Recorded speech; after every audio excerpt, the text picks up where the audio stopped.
Perfeito. Estamos ao vivo, professor. Excelente, professor. Pessoal, quem está nos assistindo aí, eu queria dar as boas-vindas.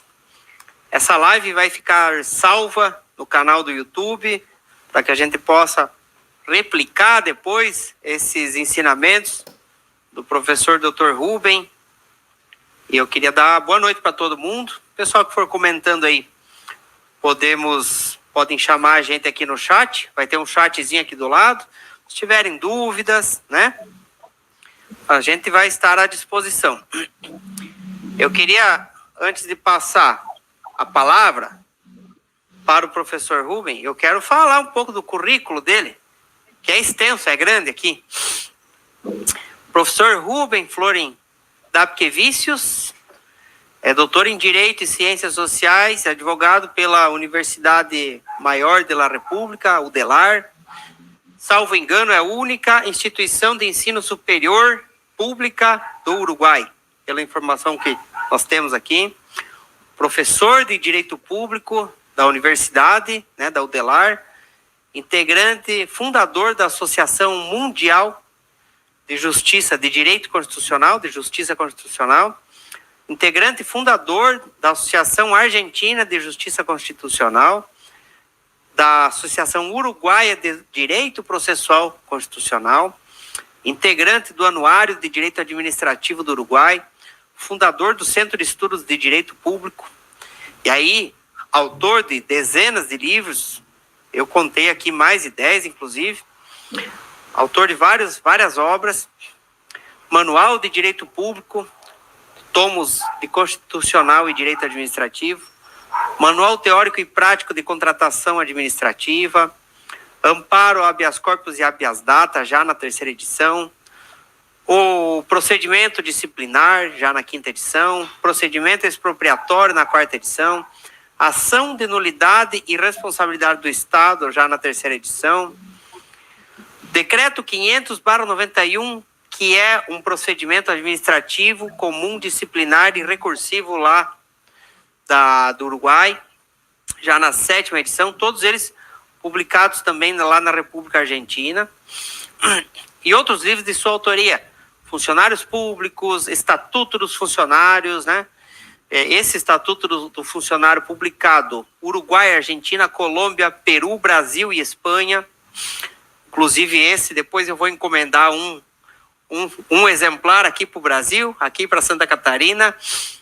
E aí, o Tratado de Direito Constitucional, o pessoal que está nos assistindo, que é estudante de Direito, sabe que quando a gente fala em tratado, a gente fala numa obra densa, com bastante conhecimento, com muito estudo, que demora vários anos, né? O Tratado de Direito Constitucional, Tratado de Direito Administrativo, lá pela editora La Ley de Montevideo, e a atualização da obra A Licitação Pública, atualização junto ao professor Daniel Hugo Martins, com a tese do professor Henrique Sayagüez, autor de mais de 300 de trabalhos sobre temas da sua especialidade, publicados tanto no país do professor, no Uruguai, quanto no exterior. E aí, assim, integrante de diversos conselhos editoriais e revistas de direito do estrangeiro, corredator da TOFUP, né, do Decreto 200/97, dos Decretos 500/91, e aí, ex-assessor da Presidência da República do Uruguai, e hoje assessor jurídico do Poder Legislativo do Uruguai, do Serviço Civil da Presidência da República, chefe da Assessoria Jurídica das Obras Sanitárias do Estado e da Divisão de Sumários da Pessoa Pública Estatal. Esse é um currículo, assim, até um pouco resumido, tem mais coisas, mas o professor Rubem é expositor nacional, internacional, eu vi esses dias uma palestra sua na Unipampa, né? Na Unipampa, o senhor esteve na Unipampa fazendo uma palestra, eu assisti ela, achei fantástico. E hoje nós estamos aqui para falar sobre as Legal Techs, né?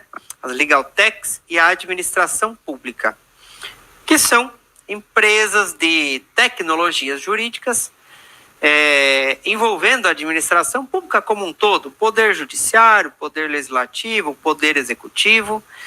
E aí, professor Rubem, eu queria, depois dessa breve explanação aí do seu currículo, queria lhe dar as boas-vindas, dizer que é uma honra para mim estar fazendo essa live com o senhor, por isso eu quero deixar gravada, para que a gente possa compartilhar. Conhecimento é para ser compartilhado. E aí, agora nós estamos aí para absorver seu conhecimento. O senhor está com a palavra, fique à vontade. É um prazer poder ouvir o senhor essa noite aí. Buenas noches, buenas tardes, buenas noches. En primer lugar, es un gusto estar con ustedes. Corresponde a mi agradecimiento a las personas que nos están escuchando, dan la oportunidad de poder charlar y de transmitir estos conocimientos en algunos años de ejercicio, sabiendo que todos aprendemos enseñando y todos enseñamos aprendiendo. Voy a hablar lento, despacio, devagado, para que los 6 me entiendan mejor.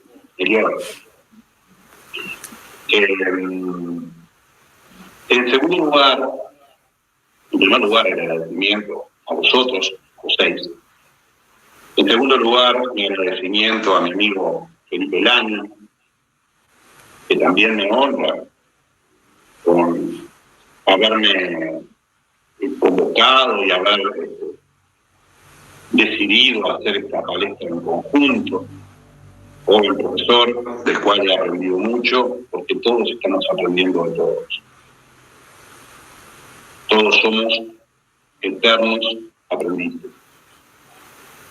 El profesor Lani, ustedes lo conocen bien, es profesor de Derecho Administrativo y Previdenciario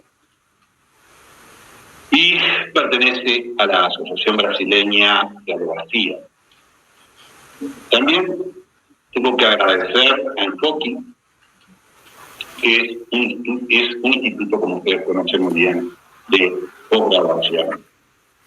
Un honor, un placer. Como decía muy bien Felipe, estuve hace poco dando una charla en Pampa, que queda en la frontera, en Rivera Libramento, la frontera entre Uruguay. La fue por intermedio de Zoom. Fue e-learning sincrónico, es decir, fue una forma de enseñar en vivo, como es esta, digamos, e-learning sincrónico. Hay e-learning asincrónico o b-learning, o sea que estamos hablando de Legal Tech. B-learning, que cuando no es sincrónico, sino que son grabados. También he estado en Brasil en múltiples lugares en forma presencial. Conozco muy bien Santa Catarina, especialmente Florianópolis, evidentemente, y sus entornos, en virtud de ser un destino turístico muy clásico, como en Uruguay, si vienen, conocen Punta del Este. Estuve en Recife dando charlas, palestras, en Aracayú, en Paraná, Porto Alegre, etc. Goiânia, etc. Y hoy me toca estar con ustedes, gracias a esta generosa comunicación, para hablar de un tema fundamental como es el legal tech. O sea, hoy día, más que nunca, debemos estar atentos a el desarrollo tecnológico. El desarrollo tecnológico se ha desarrollado especialmente en lo que se denomina la cuarta revolución industrial. Yo voy a hacer más silencios para remarcar conceptos. Cuarta revolución industrial. ¿Cómo se caracteriza la cuarta revolución industrial? Se caracteriza por el uso masivo de la tecnología, la masificación, la tecnología esté en todos el uso masivo y la producción masiva de, creo que dicen, datos, mediante la Internet of Things, Internet de las cosas. Ustedes saben perfectamente que en este preciso momento estamos produciendo datos. La empresa proveedora de este servicio está tomando datos. Nada es gratuito. Facebook no es gratuito. Google no es gratuito. ¿Qué negocio tienen? Dinero. Los datos. Es entonces que en ese entorno nos estamos manejando. Nosotros, como personas, debemos saber de dónde venimos, dónde estamos y a dónde vamos. Y venimos de una tercera revolución industrial, implantación de la sociedad del usa y tira. O sea, cuando você rompe, destruye un móvil, lo tira, lo cambia, no lo arregla, no lo arregla. Entonces, esa era la tercera revolución. Y hoy día estamos en esta producción masiva. Eso ha dado lugar a lo que se denomina el Big Data. Las grandes plataformas de datos. No tengo tiempo, hemos pactado con el profesor Felipe hablar media hora, un poco más, un poco menos. Entonces voy a presentarlo. El Big Data es esa gran producción de datos, que son como larangas, espejos, abacaxi, todos juntos, sin clasificar.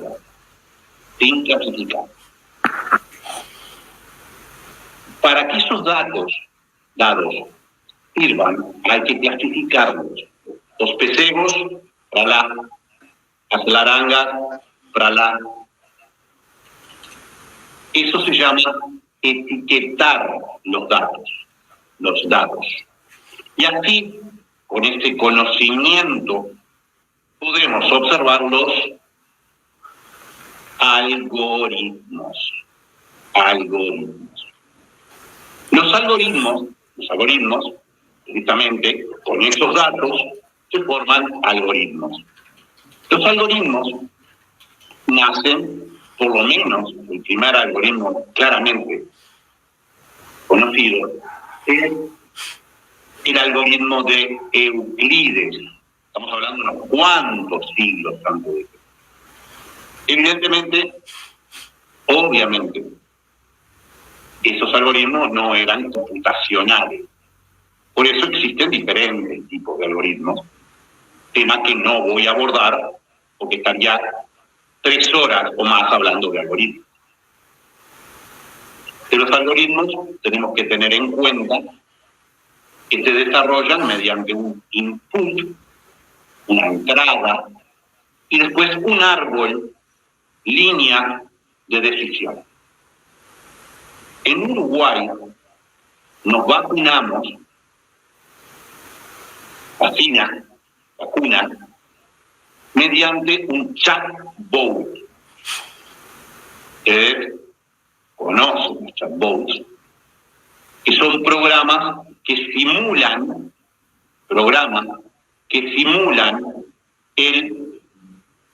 al ser humano. Nos comunicábamos, llamábamos a determinado número, WhatsApp, le decíamos viva Palmeiras, le decíamos viva Palmeiras, o le decíamos, no sé, está lloviendo, y el algoritmo nos contestaba, buenos días, si es por vacunación, por vacuna, 1. Si es por información, 2. Si vos elegía 2, el algoritmo lo iba llevando. Si elegía 1, vacunación, lo iba llevando a qué etapa etaria tenía, qué edad tenía, qué edad tenía, para ver si estaba comprendido en la edad de vacunación.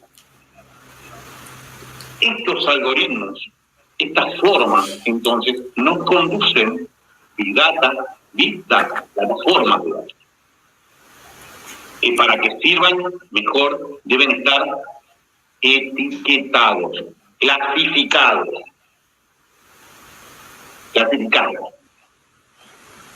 Eso nos conduce a los algoritmos y luego nos conduce a la inteligencia artificial.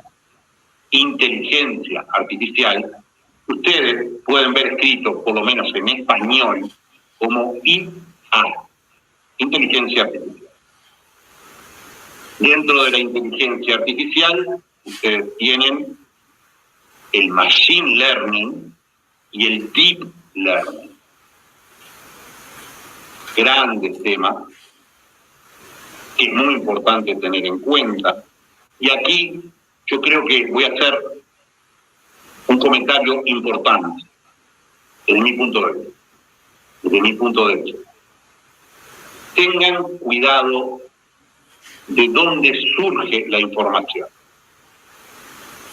Por ejemplo, en el mundo de las criptomonedas, muy en boga, de las blockchain, de tercera, cuarta y hasta quinta generación se está hablando. Blockchain, cadena de bloque, chain, cadena de bloques, que se unen con un hash. ¿Sí? Si ustedes escuchan a un promotor del sistema, les va a falar maravillas. Si escuchan a un detractor y si escuchan a un vendedor del producto, no les cuento, no les falo. Les va a decir que es algo maravilloso. Hay que centrarnos en el tema y ver desde qué punto de vista está falando la persona. Eso es muy importante. ¿Sí? Si ustedes siguen a los bitcoiners, los que están a favor del Bitcoin, que es una especie de criptomoneda, les van a hablar maravilloso. Sin embargo, tiene sus contras, tiene sus grandes beneficios, tiene sus contras. Lo mismo la inteligencia artificial. Les cuento, es muy importante en este mundo, estemos continuamente informados por la frase con la cual, escuchen, por favor, por la frase que hubo ojalá al final, informado. Recientemente, un programa de inteligencia artificial dio por resultado que la masacre de la Segunda Guerra Mundial, masacre de Second War, fue bien. Esa inteligencia artificial falló. La inteligencia artificial, entonces, dependerá de cómo la usemos y de cómo esté programada, cómo esté hecha para los resultados. Porque es el hombre el que... Y aquí entramos, antes de definir Legal Tech, en un tema que también me importa mucho destacar. ¿Cuál va a ser el papel de los abogados, de los escribanos del futuro? Hubo un autor inglés llamado Richard Susskind que se preguntó hace unos cuantos años, se preguntó si los abogados iban a morir, desaparecer, extinguirse. Evidentemente, luego se contestó que no. Él mismo se contestó que no. Pero evidentemente, la profesión de abogado, de escribano, de arquitecto, de médico, de empresario,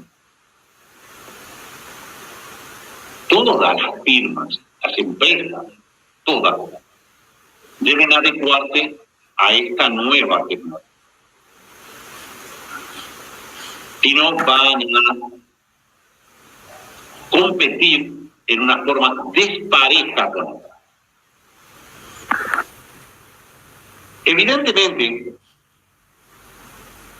todos conocemos los buscadores de jurisprudencia. Felipe va a hablar sobre el Poder Judicial, según me dijo algo sobre el Poder Judicial. Seguramente tal vez hable de Sócrates y de Víctor. Sócrates y Víctor, me imagino. Son dos, no le voy a sacar cámara. El tema. Sócrates y Víctor son dos programas que utiliza el Supremo y el otro tribunal para predecir y ayudar a los jueces. Miren de qué estamos hablando. Pero también yo sé que Felipe sabe que en China y en Estonia hay abogados, jueces, robots. Hay jueces robots para causas menores. Me voy porque si no, no te quiero sacar temas, Felipe. Entonces, hay jueces robots. ¿Cuál es el papel que van a desempeñar los abogados, los médicos? Yo hoy hablaba de algunos problemas,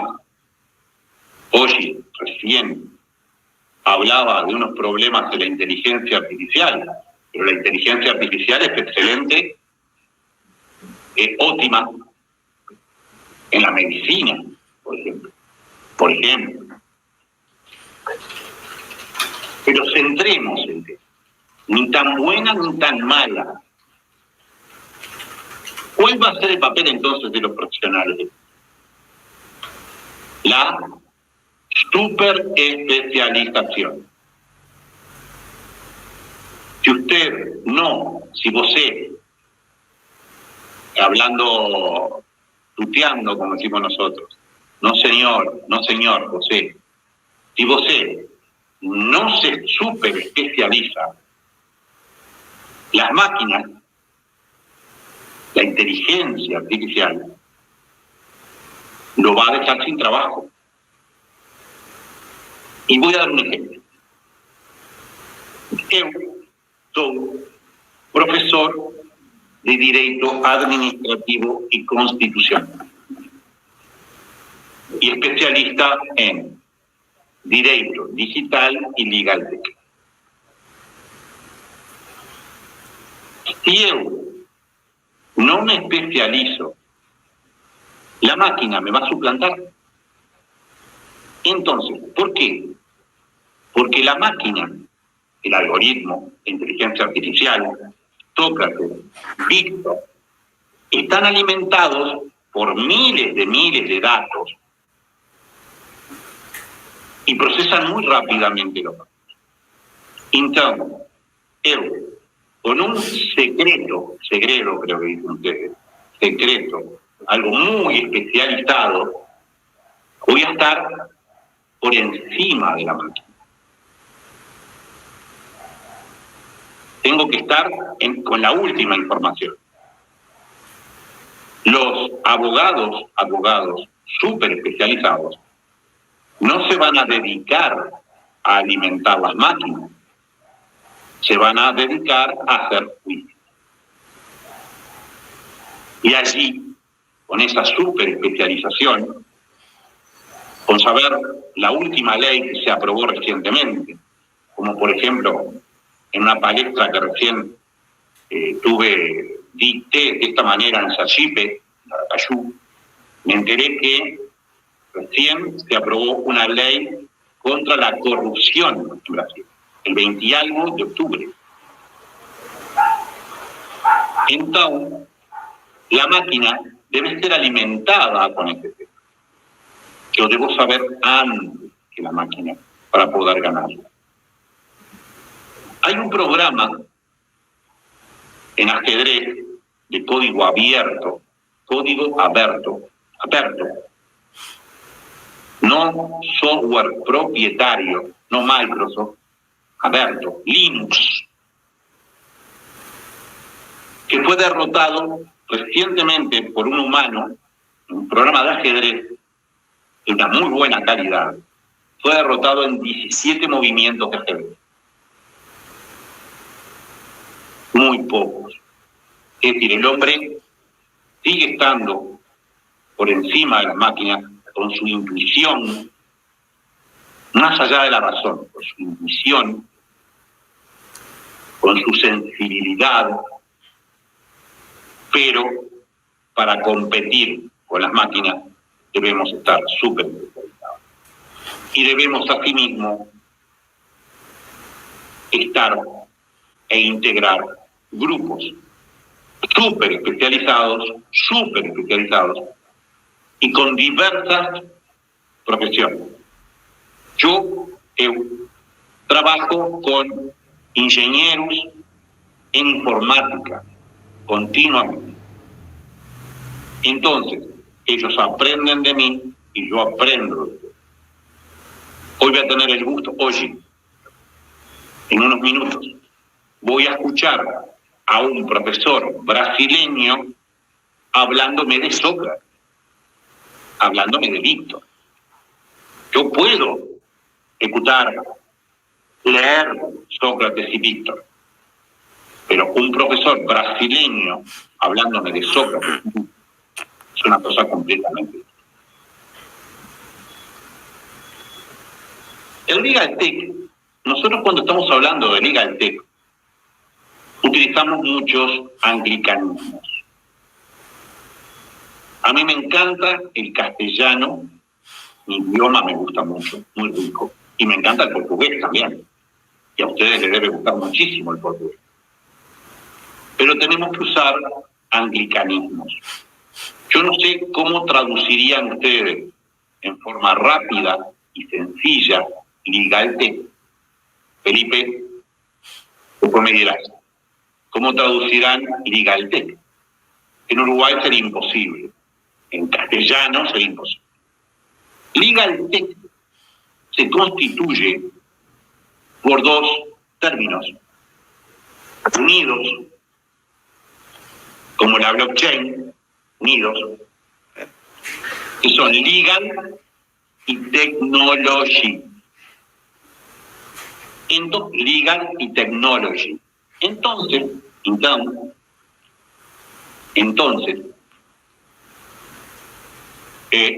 la materia Legal Tech comprende el uso de la tecnología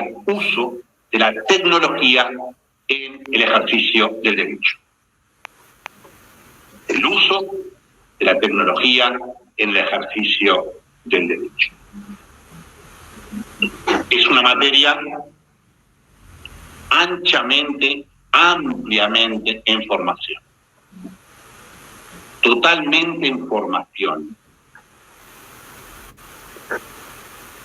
Piensen el tema del teletrabajo. No sé cómo fue en Brasil el teletrabajo, pero el teletrabajo existe desde 1973.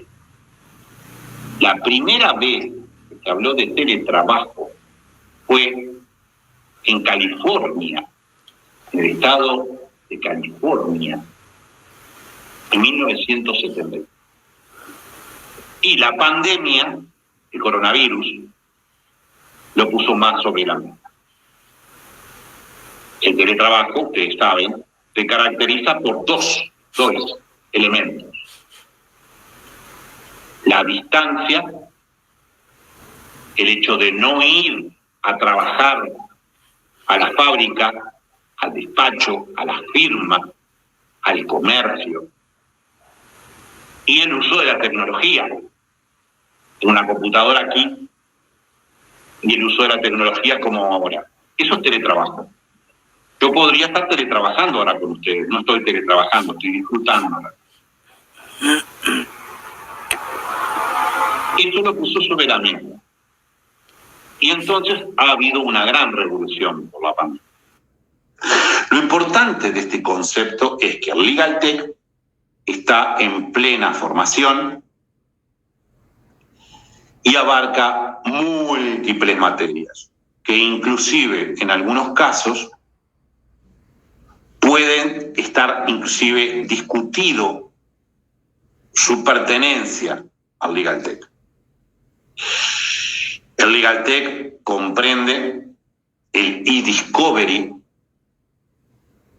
la búsqueda de material, de sentencias, legislación, etc. El primer servicio de Legal Tech en ese sentido lo tuvo LexisNexis en Estados Unidos, allá por la década de 1970 y tanto. Se trataba de un módem, de un teléfono, un aparatillo, un aparato, una máquina, y usted se conectaba al viejo estilo. Ustedes son jóvenes, es una joven generación. Yo me conectaba de esa manera, con un módem, no con un router, como es ahora. Y se buscaba jurisprudencia. El e-discovery es un hecho fundamental. Para la elaboración de un despacho, de un bufete, de una oficina de abogados, cómo se realiza una oficina de abogados, cómo se estructura una oficina de abogados, qué herramientas informáticas vamos a comprar, vamos a usar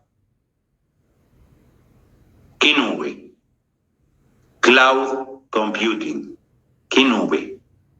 ¿Vamos a usar la nube? ¿Qué nube?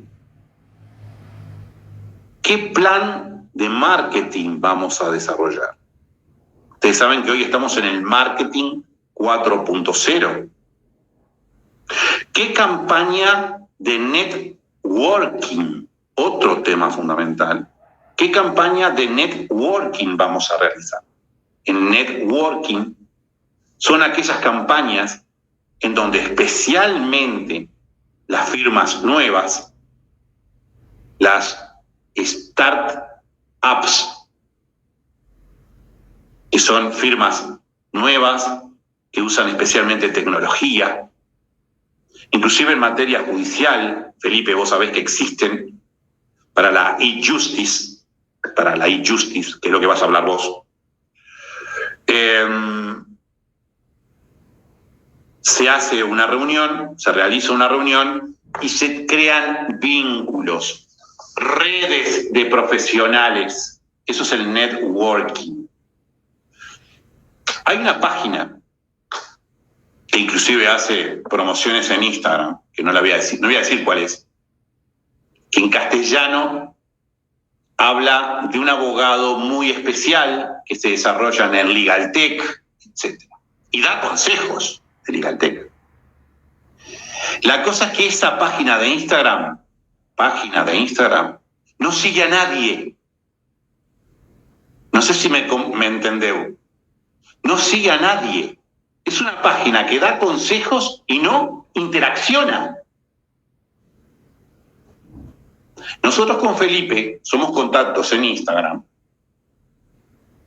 Y siempre estamos interactuando entre nosotros.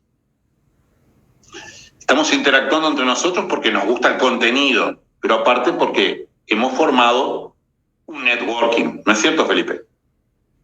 Hemos formado un networking. Entonces, en su firma, si son estudiantes o si son una firma que está comenzando o a una firma ya avanzada, es muy importante los contactos. Allí entonces, en estas campañas de networking, se realizan reuniones. ¿Cómo se realizan las reuniones? ¿Qué es lo que importa? En todos estos temas ingresa el LegalTech. El LegalTech ingresa también, por ejemplo, en los sesgos de los algoritmos. Los algoritmos, no le voy a sacar tema a Felipe. En los algoritmos, el primer algoritmo que se utilizó en el Poder Judicial discriminaba a los afrodescendientes en Estados Unidos. ¿Por qué? Porque quien alimenta el algoritmo es un humano y generalmente pueden ser personas con determinada formación. Entonces el LegalTech estudia los sesgos, intenta evitar los sesgos, por ejemplo, los sesgos contra la mujer, la mujer, eso se denomina Gender Tech. Los algoritmos contra los sesgos contra la mujer. Ustedes saben que la lucha de la mujer por un salario más digno, etcétera, etcétera, etcétera. Si ustedes buscan en Google la palabra SEO, ¿sí? Que es gerente, para decirlo así, van a salir muchos más resultados de hombres. ¿Por qué? Porque está sesgado. Está sesgado. El que alimenta está sesgado. El famoso algoritmo de Facebook, el algoritmo de Instagram, son todos elementos que se estudian en el LegalTech. También el Design Thinking o Legal Design Thinking, el planeamiento de la firma del bufete del abogado, el Management Project, la proyección de la marca del abogado. Si no nos adaptamos, bueno, la protección de datos, la protección de datos. Ven, allí estamos en una zona en donde se podría discutir si pertenece al derecho digital. Son todos elementos fundamentales en esta materia. Por tanto, el estudio de la blockchain es fundamental que estudien blockchain. Todos debemos saber qué es blockchain. A esta altura, si no somos unos dinosaurios, somos unos dinosaurios. Veremos qué sucede con estas nuevas plataformas y con estos elementos, con lo que se llama inclusive, también seguramente mi querido colega va a hablar de cleros, la justicia descentralizada, ¿sí? La e-justice descentralizada, la blockchain, los criptoactivos, las criptomonedas. ¿Cómo se puede evitar el lavado de activos, de criptoactivos? ¿Cómo se puede evitar el lavado de dinero, de estupefacientes? ¿Cómo se puede comercializar? ¿Cómo se puede? ¿Es bueno? ¿Es correcto? ¿Cómo compro Bitcoin o Ethereum? Ethereum. ¿Qué es el metaverso de Facebook? ¿Qué es un metaverso? ¿Qué es un DeFi? ¿Qué es el FinTech? Finanza Technology. Miren si será extenso el tema de la LegalTech y si será importante el estudio para no quedarnos atrás. Los abogados del futuro, los escribanos del futuro, los médicos, los arquitectos, cada vez más, los empresarios, no deben necesariamente, no deben conocer sobre computación. Yo no sé programar, pero debo saber el uso de los programas, para qué me sirven y cuando me están hablando, para qué me sirven en networking, cuál es el problema de los sesgos de los algoritmos, cómo evitarlo, cómo evito un sesgo en un algoritmo. Por ejemplo, contra las personas afrodescendientes. Lo evito con los que ingresan los datos. Deben ser personas de toda raza, sin prejuicios, de muchas edades, etc. No debemos saber programar, pero sí debemos saber en dónde estamos parados. Yo les decía hoy, oye, ¿de dónde vengo? ¿Dónde estoy? ¿Y hacia dónde voy? Vamos hacia eso. En definitiva, como reflexión final de una presentación de la materia y de mi sano consejo e incitación, proposición de que siempre se actualicen, les voy a contar una anécdota. Primero les voy a decir una frase y luego les voy a contar una anécdota. Los analfabetos del futuro no serán aquellos que no sepan leer o escribir. ¿Se entendió, Felipe? Los analfabetos del futuro no serán aquellos que no sepan leer o escribir. Serán aquellos que no sepan aprender, desaprender y volver a aprender. Los analfabetos del futuro serán aquellos que no sepan aprender, conocer, desaprender, desconocer y volver a aprender. ¿Se entendió? Bien. El ejemplo. Esta frase la dijo Alvin Toffler. Alvin Toffler, autor de La Tercera Ola, Las Guerras del Futuro, etc. Es un autor que escribió los libros aproximadamente en la década del 80, hasta el 2000 y tanto. Alvin Toffler, con T-O-F-F-E-R, Toffler. Cuando hace unos años atrás, ustedes no tienen, los más jóvenes, les voy a hablar de la época de los dinosaurios. Hace unos años yo comencé a escribir en la computadora en un programa que se llamaba Word Perfect, palabra perfecta. El sistema operativo de Bill Gates, Microsoft, era DOS.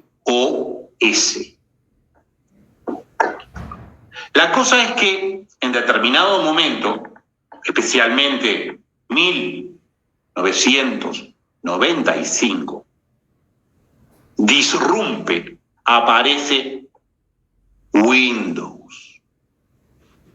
Y aparece como programa para escribir Word. Yo era un joven abogado. quería saber nada, aprender Word, no quería. Vos te reís, Felipe. No quería. Estaba cómodo con WordPerfect. F2, F5, así se manejaba. Estaba cómodo. ¿Para qué me están haciendo esto? La cosa es que el sistema me llevó a aprender Word. Y aquel Windows 95 hoy es Windows 11. Ya está vigente Windows 11. Tuve que aprender WordPerfect, desaprender. Si hoy me dicen escribir WordPerfect, yo no tengo idea. No olvidé. Es que sí, WordPerfect. Y luego aprendí Word. Si no queremos extinguirnos, si no queremos ser unos dinosaurios, si no queremos que la selección social, el darwinismo social, Darwin social, nos mate, debemos aprender estas materias. Ha sido un gusto. Muchas gracias, obrigado, muito obrigado por su tiempo. Obrigado. Isso aí, professor. Parabéns aí. Parabéns aí. Tua explanação foi fantástica, brilhante.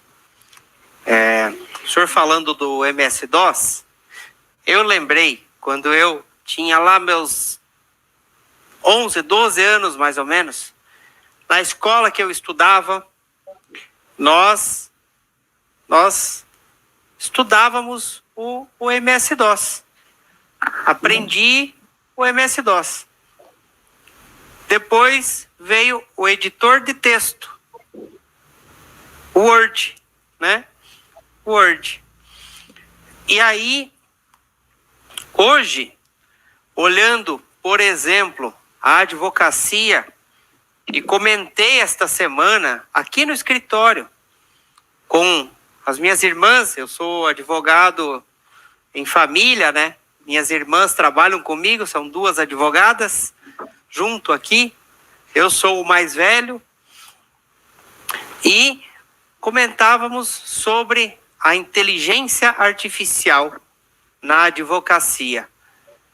Grandes escritórios já usam para produção de peças, contencioso de massa, né? Direito bancário, direito do consumidor. Então, por exemplo, a empresa telefônica, né? A operadora de telefone já usa a inteligência artificial para produzir as suas peças. Não são mais advogados que sentam na frente do computador e produzem uma inicial do nada, do zero. São softwares, sistemas de computador que leem, eles fazem a leitura da inicial e aí reconhecem quais são os pedidos dessa inicial e montam a contestação, a defesa.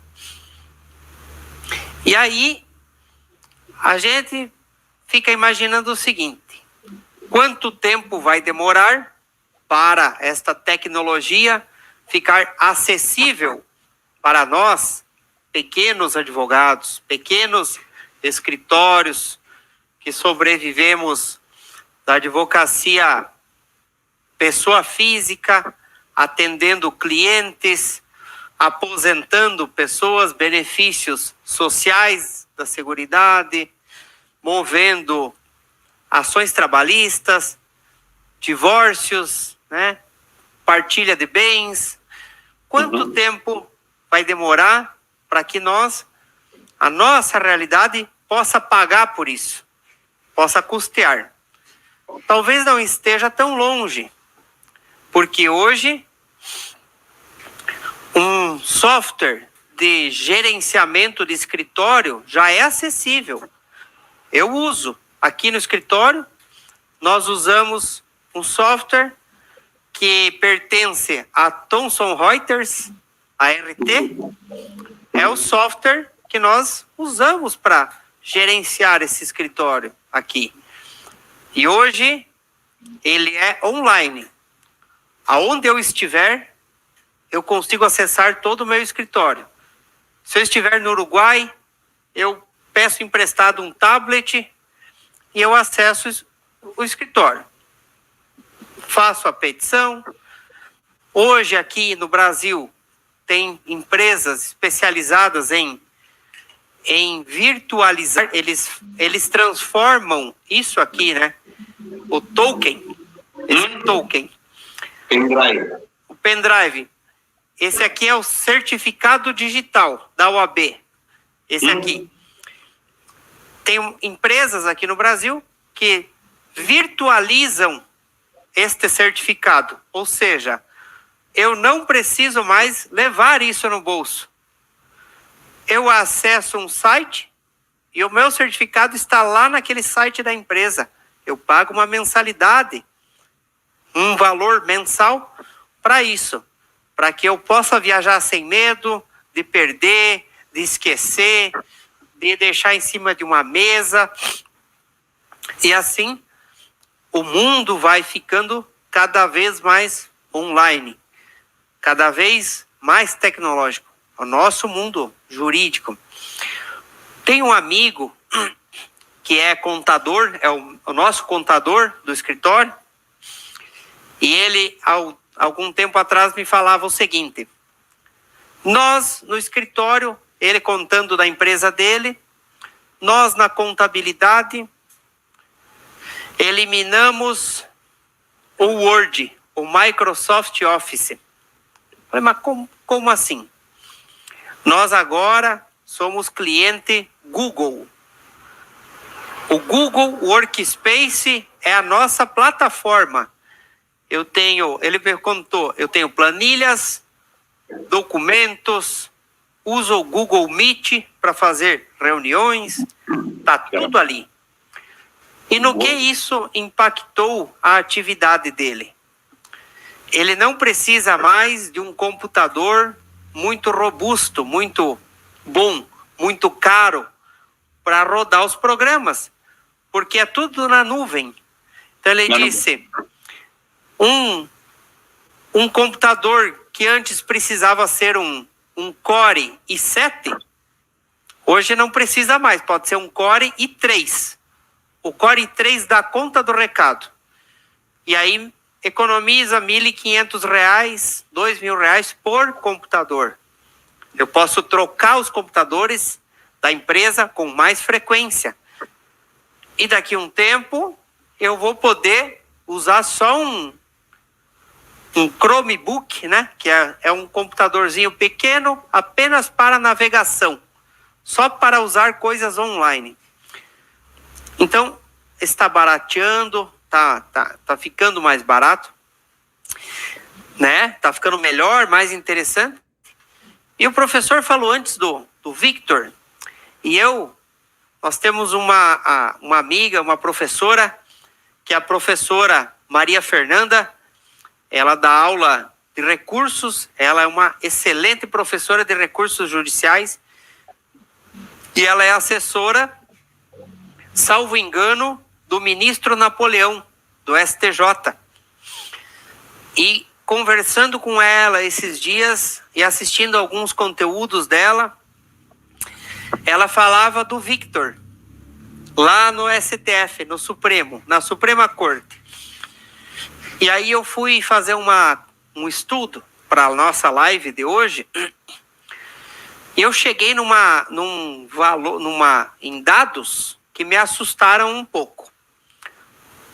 Para que a gente veja, porque hoje aqui, professor, no Brasil, as pessoas, tá muito estranho aqui. As pessoas estão indo contra a Suprema Corte, querem acabar com a Suprema Corte. Alguns grupos políticos que existem no Brasil querem acabar com a Suprema Corte. Mas, por exemplo, ninguém fala nada do Superior Tribunal Militar, que é um tribunal à parte, que só julga os militares, apenas julga os militares, e aí uma comparação de custo-benefício. O STF... Custo-benefício. O STF tinha orçamento deste ano de 700 e poucos milhões. Vamos jogar 800 milhões de reais. Orçamento, a verba do STF. O STF são 11 ministros, né? Ele julga 8 mil processos por mês e custa 800 milhões de reais. O STM, que é o Superior Tribunal de Justiça Militar, julga 1.200 processos por ano e custa 420 milhões de reais por ano. Ele custa apenas a metade do STF e ele julga menos de 1/4 de processos mensais do STF num ano inteiro. Então, a discussão econômica estava sendo: vamos economizar dinheiro público? Então vamos começar onde é mais desnecessário, onde temos mais gasto com menos retorno. Pode ser que seja uma boa, mas sabemos que tem grupos de interesses que não querem acabar. Mas, pensando nessa questão da tecnologia, isso é para nós termos uma ideia do custo-benefício, da estrutura do Estado, de como isso impacta no bolso do contribuinte. E aí, falando com uma pessoa, uma menina que mora no Uruguai, ela comentava o seguinte: o custo de vida no Uruguai é alto. É um pouco mais alto que no Brasil. Ela é brasileira. Mas aqui, os serviços públicos funcionam. Aqui você tem saúde, segurança, educação, o transporte coletivo é eficiente. A moça falava isso. No Uruguai, os serviços públicos, o cidadão tem um retorno dos impostos. E aí, pensando na massa de processos judiciais que nós temos hoje no Brasil, a média de um processo hoje no Brasil fica por volta de 14 anos. Isso não é justiça efetiva. Não. Isso não é o princípio da eficiência que tem lá na Constituição Federal, né? O artigo 37 da nossa Constituição brasileira prevê legalidade, impessoalidade, publicidade, eficiência, né? Moralidade. A decisão que muito tarda é falha, não é efetiva. E a tecnologia veio para os tribunais para aprimorar a eficiência, a velocidade, o giro. A justiça gira muito mais rápido. Nós temos, segundo estudos do CNJ, uma média de 6.960 processos por magistrado brasileiro. 6.960. Isso é mais de 20 processos por dia. É humanamente impossível julgar isso, instruir, promover as diligências necessárias dentro do processo. Mas em 2020, um estudo da Fundação Getúlio Vargas trouxe alguns dados muito interessantes e que me animam um pouco. Na época, lá em 2020, o Poder Judiciário já tinha, naquela pesquisa, 64 projetos de inteligência artificial, ou já em pleno funcionamento, ou em fase de implantação. Estaria sendo implantado, pelo menos já implantados ou funcionando, 64 projetos, em pelo menos 47 tribunais de justiça, ou tribunais regionais, regional federal, regional do trabalho do país. 47 tribunais do país. Nós temos hoje no mundo, no Brasil, uma das maiores cargas de trabalho do Poder Judiciário, em que pese existirem algumas jabuticabas aqui, que são, eu não sei como é o Uruguai, aqui nós temos férias de 60 dias para os magistrados, trabalhador comum é 30, o magistrado é 60. No Uruguai não tem. Não. No Uruguai, 30 em enero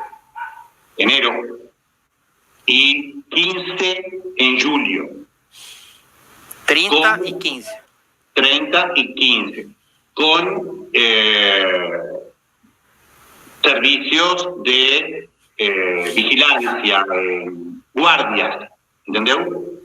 Entendi. Son 30 y en enero y 15 las vacaciones de invierno. No inverno. Praticamente como férias escolares. Como se fossem férias escolares. É o mesmo período de férias escolares, né? E aqui nós temos, por exemplo, um 14º para os magistrados. Um 14º salário. Um 14º. Não basta o 13º que existe no Brasil. São 13 salários, mas o magistrado, o membro do Ministério Público tem um 14º, é mais um salário. Também 13. Não tem. 13. E aí alguns advogados falam assim, eu sou contra.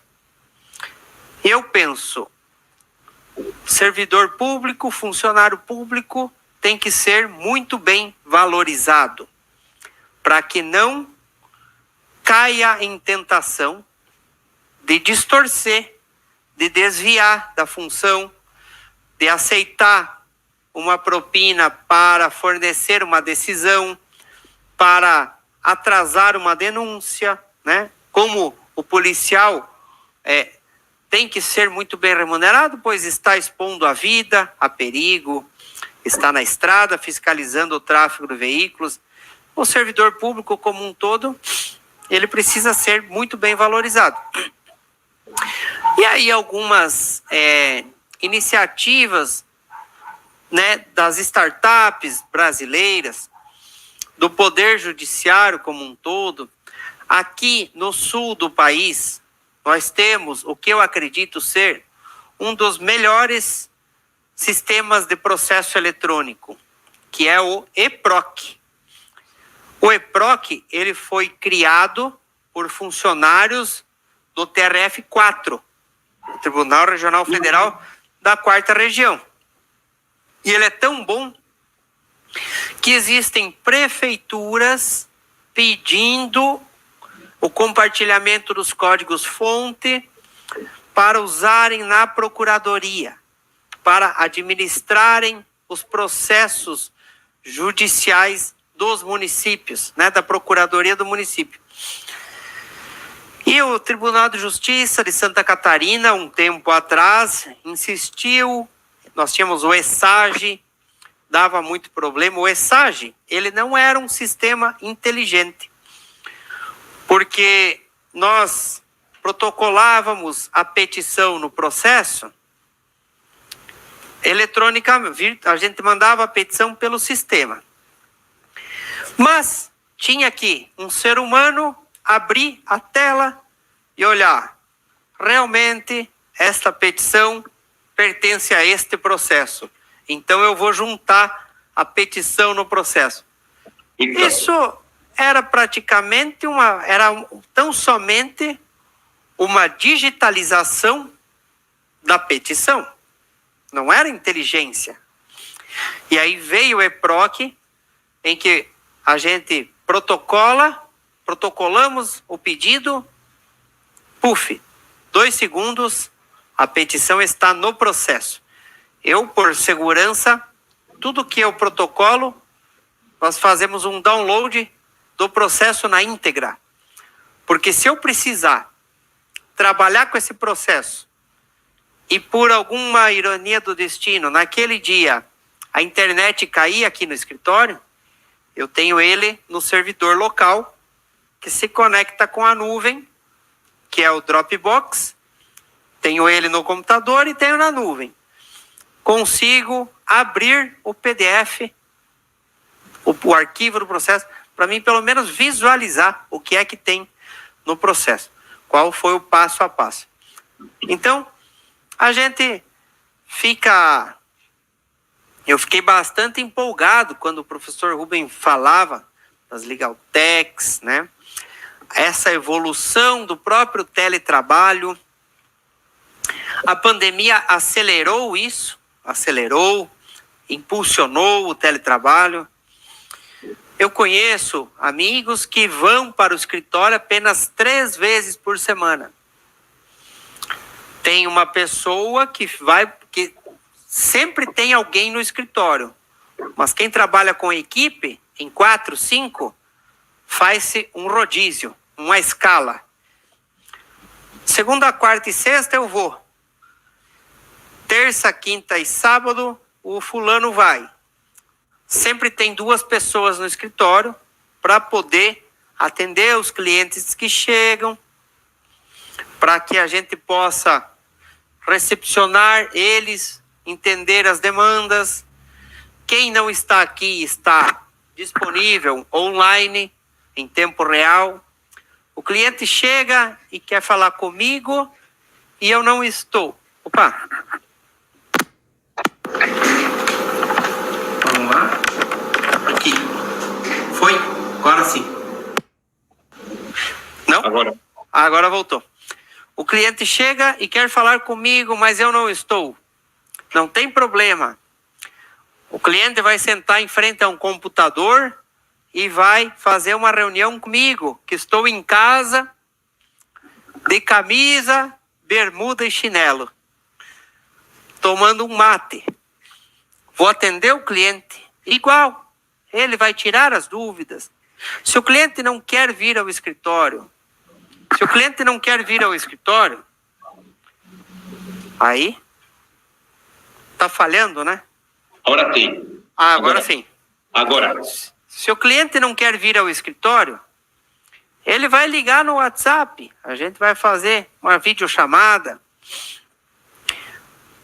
Há umas semanas atrás, nós atendemos aqui uma cliente de São José dos Campos, São Paulo. Ela em São José dos Campos. O filho na capital São Paulo. Eu na Grande Capinzal, que é minúscula. Atendi o filho que queria resolver um problema da mãe. Ele já chamou ela para a reunião. Ela já entrou, já tirou todas as dúvidas. Ela saiu, eu e ele ficamos batendo um papo. Então, a Legal Tech na administração pública, ela é fantástica.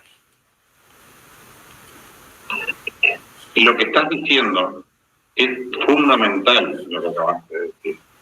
Ustedes imaginen que lo que decía el doctor Felipe en ese sentido, inclusive se puede realizar. Él decía, una pessoa va por día, segunda, quinta, etc.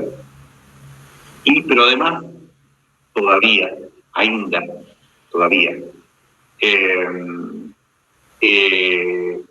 uno puede atender a los clientes mediante un chatbot. Ustedes ingresan a una página muchas veces y le aparece, soy Juanita o soy y aparece y puede chatear con él. Puede chatear. En los estudios jurídicos pasa lo mismo. Luego, si la persona quiere hablar con alguien y es un estudio grande, habla con un abogado junior y luego con un abogado senior. É isto mesmo. Nós estamos finalizando, um exemplo, nós estamos finalizando a vistoria de um contrato para um cliente cuja outra parte fica em Minas Gerais. Porém, o jurídico da empresa de Minas Gerais fica em São Paulo. Nós estamos num grupo de WhatsApp com 4 pessoas, um de Minas Gerais, outro de São Paulo, eu e mais uma pessoa do escritório. E quando for para assinar, nós vamos inserir o contrato, o arquivo, num site. Eu vou usar o meu certificado eletrônico para assinar digitalmente este documento. E eu não precisarei encaminhar isso pelo correio. Simples assim. Elimina-se uma despesa, elimina-se uma diligência externa, elimina-se um tempo e a guarda de documentos físicos, porque eu não preciso mais de aviso de recebimento. Quando eu mandar, a pessoa vai assinar digitalmente na mesma plataforma e eu vou ver na hora. Essas Legaltechs, a exemplo aqui do Brasil, que temos a DocuSign, a ZipSign, a Contractor, são plataformas virtuais de gerenciamento de contratos, de assinatura eletrônica, que estão nos permitindo facilitar até o próprio contato com clientes. Clientes hoje não vêm mais ao escritório se não precisarem. Inclusive, perdón que te interrumpa, inclusive existen los Uber jurídicos. ¿Me explico? Los Uber jurídicos. Hoy un intermediario es Uber jurídico, entre comillas, ¿no? Un intermediario donde el abogado, especialmente el joven abogado, se hace socio de ese Uber jurídico y el Uber jurídico lo conecta con los clientes. O sea, perdón, miren en dónde estamos. É isto. E aí eu me pergunto às vezes, professor Rubem, o seguinte: a advocacia, ela precisa necessariamente acompanhar essa modernização. Mas eu não vejo um exemplo, a administração pública no poder executivo e no poder legislativo acompanhar na mesma velocidade essas iniciativas do poder judiciário. Eu não vejo. É uma lacuna, é uma falta, talvez é um pensamento muito, como a gente diz aqui no Brasil, cavalo de padeiro, que tem as plaquetas e só olha para frente, não olha para o lado, nem para o outro. Então, são coisas que a gente vê. Por que não, por exemplo, e aqui na minha cidade isso demorou a acontecer, por que não transmitir ao vivo as licitações públicas no YouTube? Nós estamos fazendo uma live de graça, não nos custou nada. Nós temos a internet, temos o computador e essa plataforma de transmissão ao vivo não custa nada. Ela está aí gratuitamente para nós. Prefeituras podem usar isso também. Municípios podem transmitir. Isso evitaria questionamentos, dúvidas sobre a lisura do processo licitatório, né? Virtualização de processo, e aí o professor Rubem é um escritor da matéria. Virtualização do processo administrativo disciplinar, por que não utilizar? Dar amplo acesso às provas ao servidor que está sendo réu num processo administrativo disciplinar. Dentro do processo administrativo previdenciário, é uma briga que nós temos como advogados previdenciaristas. Por quê? No Brasil temos a Seguridade Social tripartite: saúde, assistência e previdência. O INSS tem acesso ao SUS, a ficha do paciente, as internações, aos medicamentos que ele fez uso, aos tratamentos que o paciente fez.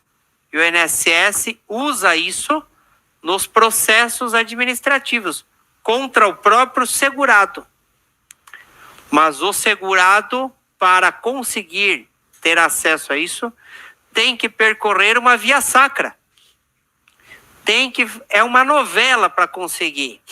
Nós temos que ir na clínica, mediante uma procuração com firma reconhecida para cada lugar, bater na porta de todo mundo, dos hospitais, das clínicas, dos centros de reabilitação, no caso de vícios, independência química. Tem que reconhecer a firma da procuração, eles não fornecem, demoram muito tempo. Enquanto isso, o segurado perdeu o benefício da Previdência. E aí onde está, por exemplo, a paridade de armas, que deve vigorar num processo tanto judicial quanto administrativo, onde está o direito constitucional ao contraditório e a nossa ampla defesa, onde está, inclusive, o direito constitucional a uma razoável duração do processo, se eu demoro 6 meses para conseguir acessar um prontuário médico. Dá tempo do cidadão morrer e ressuscitar. E o prontuário médico ainda não veio para nós, não nos foi disponibilizado. Então, professor, eu não vou mais me alongar muito também. A minha, não é nem indignação, a minha dúvida, curiosidade, né? É sobre a velocidade com que isso vai chegar até nós e o desequilíbrio com que Poder Executivo estão aqui e Poder Judiciário está aqui em cima. Legislativo e Executivo estão aqui embaixo, na tecnologia jurídica. E nós, advogados privados, precisamos nos alertar quanto a isso. Precisamos entender de algoritmo, precisamos entender que o nosso alcance da nossa tese, ela pode ajudar o colega que está lá no Amazonas. E aí uma coisa muito importante que eu aprendi com a minha mãe, que era professora de colégio de 2º grau de jovens, o conhecimento não foi feito para ficar guardado. A tese que eu crio aqui no interior de Santa Catarina e eu uso só para mim, vai beneficiar 40, 50, 100 clientes no máximo. Mas e se essa tese for espalhada pelo Brasil e atingir 150 mil pessoas buscando o mesmo direito? É muito mais fácil do tribunal olhar para essa ideia e dizer, olha, tem muita gente entrando com esse pedido. É melhor a gente começar a observar mais e ver se ele não tem razão mesmo em pedir isso. Porque se é 1, 2 pedindo é uma coisa, mas se são 5 mil, se são 10 mil, se são 100 mil ações pedindo.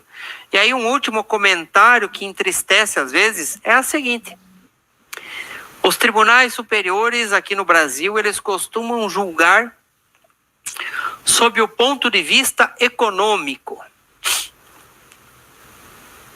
A tese do FGTS, do rendimento do FGTS, a tese da extensão dos 25% do acréscimo das aposentadorias para quem é inválido. Quem é inválido, quem se aposenta por invalidez tem direito a 25% a mais na sua aposentadoria para custear um remédio, um cuidador, uma enfermeira. Mas quem se aposenta por idade ou por tempo de contribuição e depois fica inválido, não tem o mesmo direito. Então, qual é o sentido da norma de proteção social se o fato gerador é o mesmo? A única diferença é que esse cidadão aqui se aposentou antes de ficar inválido e o outro se aposentou depois. E aí, os tribunais vêm nessas teses, os tribunais superiores vêm e julgam, dizendo assim: o impacto econômico desta tese é muito grande e isso vai causar um problema nos cofres públicos. Mas, ora, nós estamos falando de economia ou estamos falando de direito? Estamos falando de proteção social ou estamos olhando planilhas? Porque se for, e aí eu vou finalizar, se for para pensar como planilhas, vamos extinguir todas as cortes, vamos fechar os tribunais. Quanto se economiza por ano também? Quanto se economiza criando softwares para analisar se vale a pena financeiramente, contabilmente, ou não vale a pena aplicar essa tese?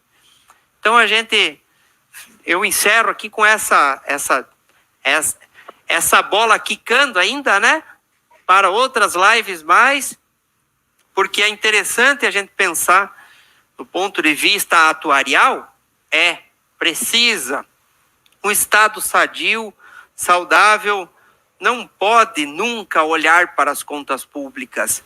Tem que ter um olho nas contas públicas, mas também tem que ter um olho na proteção social, né? Na garantia da segurança pública, da saúde, da educação, de um sistema judiciário eficiente, né? Um sistema educacional. O professor é professor de várias universidades. Uma universidade que faça pensar, que instigue o aluno a questionar na própria cabeça, como o professor falou antes, e eu gostei, eu adorei a frase. Os analfabetos do futuro são aqueles que não se propõem a aprender e desaprender e aprender de novo. Porque quanto mais a gente estuda, mais eu vejo que menos sei, que mais preciso estudar e que preciso ir mais além. Professor, eu encerro aqui minha manifestação, e aí acho que podemos ir para as considerações finais aí também, não sei se já vamos para 1h30 quase de live também. Sí, ya nos vamos a aburrir a nuestros escuchas. Me parece que ya te digo, querido Felipe, estimado amigo, te digo que ya aprendí, muy lindo tu cierre, muy bueno tu cierre. Si los jueces miran, vamos a ver cuánto ahorramos. Eso estuvo excelente. Yo la única consideración que quiero realizar, creo que respecto a algo que vos decías, es, lo dijiste, yo lo voy a marcar nuevamente. Y es el hecho de que Víctor o Sócrates, una de las cosas que hacen son programas de inteligencia artificial. En Argentina está Prometea. lo que hacen es filtrar, cernir, observar si el tribunal es competente, si el tribunal es competente cuando ingreso la demanda, cuando ingreso el escrito. Es una de las tareas que hace Víctor y que hace Sócrates. Otra de las tareas es, en algunos casos, aconsejar a los jueces.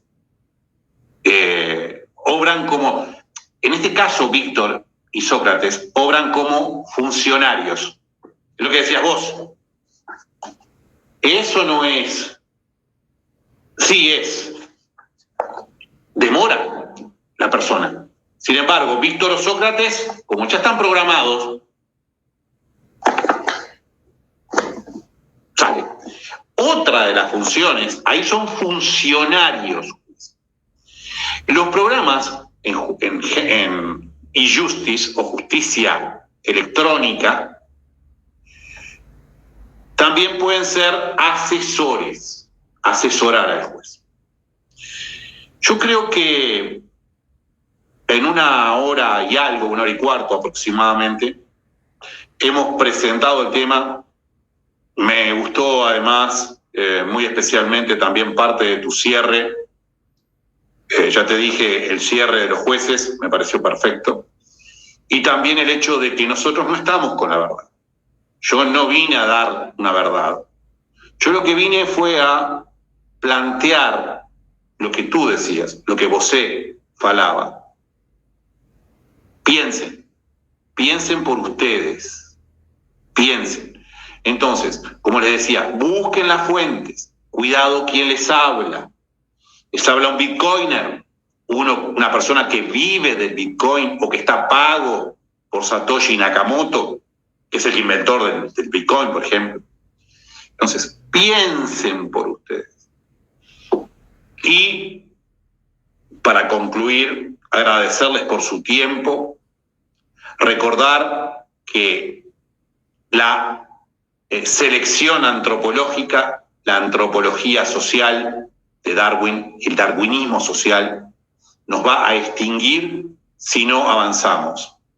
Si yo me hubiese quedado con DOS, como decías tú hoy, o me hubiese tratado de seguir teniendo una casa de alquiler de videopelículas. ¿Me explico? Videopelículas, casa de videopelículas, cassettes de videopelículas, se extinguieron. Entonces, si yo hubiese seguido con eso, hubiese extinguido. A Kodak. Se extinguió.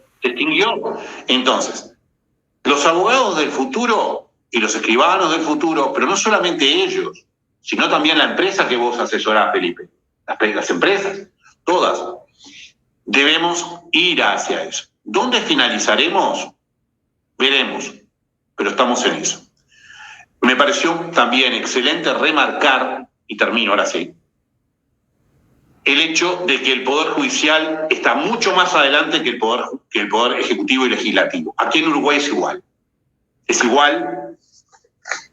Me lo anoté como recordatorio para ponerlo en un lugar, porque estoy escribiendo algo y no lo puse. Estoy escribiendo un artículo y no lo puse.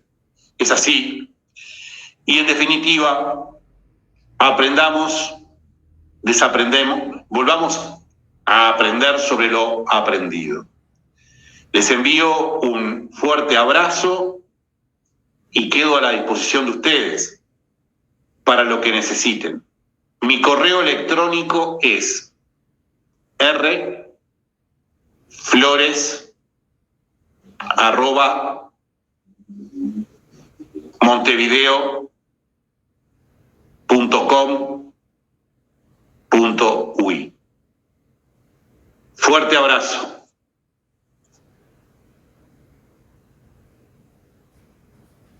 Anotei o correio eletrônico, vou salvar. Quem sabe possamos escrever algum artigo em conjunto sobre a tecnologia. Me chama muita atenção a tecnologia aplicada aos sistemas de seguridade social, de previdência, de saúde. Quem sabe a gente possa aprimorar algo nesse sentido. E eu vou agradecer aqui o professor Rubem pelo convite, pela participação, o convite aceito. E esperamos que possamos voltar logo aos eventos presenciais. Quem sabe a gente pode trazer o professor Rubens para o Brasil, fazer alguma coisa, né? Ou eu vou aí para o Uruguai, diz que tem muita a gastronomia e o vinho aí é muito bom, né? O vinho é muito bom. E eu vou finalizar aqui com uma frase que eu ouvi do professor Mário Sérgio Cortella, e ele dizia que no carro o para-brisa é desse tamanho, é gigantesco, e o retrovisor é pequeno, porque nós temos que rodar para o futuro, tendo como referência o que passou. Então, essa é a frase que eu vou finalizar. Professor Rubem, muito obrigado pela participação. Eu aprendi muita coisa aqui. Esperamos fazer mais eventos e que o senhor fique com Deus aí, que Deus abençoe o senhor com muita saúde, toda a sua família aí, e que em breve a gente se reencontra aí em alguma coisa aí, ou na internet ou presencialmente aí, para a gente bater um papo. En contacto, mi querido profesor. Yo aprendí mucho también de usted y un fuerte abrazo.